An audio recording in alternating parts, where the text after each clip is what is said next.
Shalom saudara terkasih dalam Tuhan Yesus Kristus. Salam jumpa bagi saudara seiman dimanapun saat ini berada di seluruh Indonesia dan di luar Indonesia. Saya berdoa roh, jiwa, dan tubuh saudara dalam perlindungan Tuhan kita Yesus Kristus. Tuhan yang benar, Tuhan yang hebat, Tuhan yang luar biasa, Tuhan yang hidup dan masih nyata kuasanya sampai saat ini. Amin. Saudaraku, kita baru saja melewati pemilihan pemimpin untuk bangsa kita, dan sesuai dengan harapan dan doa saya, yang menang adalah yang saya harapkan, saudara. Beberapa video saya, bahkan di channel saya yang lain, sebelum melakukan pencoblosan, saya memprediksi ya, bahwa yang akan memimpin bangsa ini adalah Pak Prabowo dan Mas Gibran. Saya tidak menginginkan ada semacam saudara, mungkin tidak senang dengan apa yang menjadi pilihan kita. Pilihan kita berbeda, tetapi kita tetap satu di dalam Kristus Yesus. Amin. Saudaraku, saya merinding ketika mendengarkan pidato kemenangan Pak Prabowo sesuai dengan hasil perhitungan sementara, ya, hitung cepat.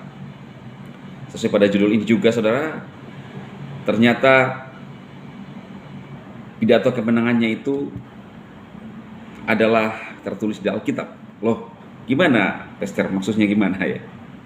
Nah, jadi saudaraku, yang disampaikan oleh Pak Prabowo itu adalah nilai-nilai Alkitab yang diajarkan oleh Tuhan Yesus. Ada dua ayat, saudara. Ternyata ada dua ya yang saya tangkap. Yang pertama, dia mengatakan bahwa kita tetap rendah hati. Ya, dia sudah mengetahui dari perhitungan cepat, dia memperoleh suara terbanyak. Ya pasti dong, ya. Gimana gitu ya, saudara ya. Tetapi pernyataan Pak Prabowo, kita tetap rendah hati. Ayatnya di mana, saudaraku? Dalam 1 Petrus pasal 5 ayat yang kelima. Sejalan dengan itu, yang lebih muda tunduklah kepada para tua-tua, dan semua orang yang saling tunduk seorang terhadap yang lain. Kenakanlah kerendahan hati, karena Elohim menentang yang takabur, tetapi dia memberi anugerah kepada yang rendah hati. Ini terjemahan ILT, saudaraku ya. Jadi ada kalimat takabur ya.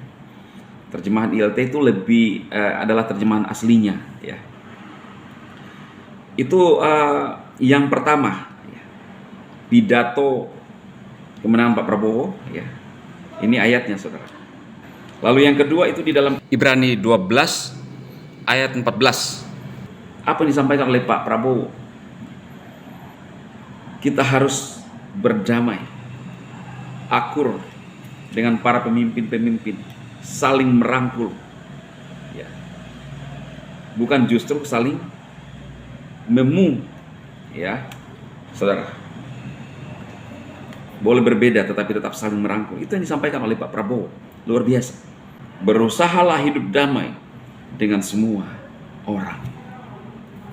Luar biasa. Itu yang saya tangkap dari video sepintas saya dengarkan, saudara. Mungkin masih banyak lagi, tetapi yang saya sampaikan kepada saudara bahwa ini adalah prinsip Alkitabiah. Kita berdoa Bapak Prabowo bersama wakilnya Mas Gibran mampu memimpin bangsa Indonesia, membawa bangsa Indonesia sesuai dengan janjinya, merangkul semua orang.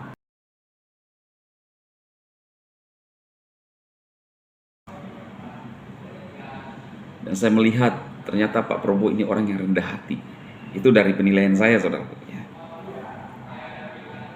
Dia peduli, dia penuh dengan ketulusan, ya.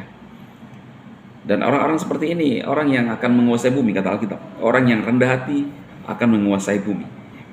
Jadi biar apa yang saya sampaikan ini, saudara, menjadi mungkin menjadi perenungan bagi kita, sekaligus mencerahkan saudara.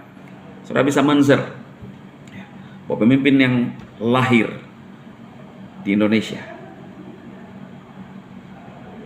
punya nilai-nilai, ya, punya prinsip-prinsip yang sesuai dengan Alkitab. Kita terus berdoa agar dia mendapatkan tuntunan, bahkan intervensi kuasa Roh Kudus bekerja dalam hidupnya. Tidak ada yang mustahil. Tuhan Yesus memberkati saudara sekalian.